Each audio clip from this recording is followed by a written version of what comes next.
মনে আছে আগের ভিডিওটার কথা? ওই যে মাটি দিয়ে খাট তৈরি করলাম, চলো আজকে ওটাকে রং করা যাক।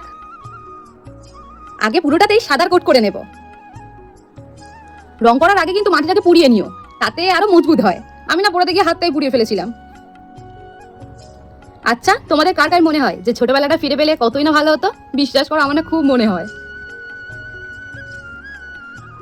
আমি কিন্তু আগেই বলেছি, আঁকা আঁকি রং করা এগুলো না আমি খুব একটা ভালো পারি না। আমি তো আমার মনের মতো করে করছি, তোমরা করলে তোমাদের মনের মতো করেই করো। সাদা কোট করা হয়ে গেছে, একটু শোকাতে হবে। শুকিয়ে গেছে, দেখবে ফাইনাল লুক।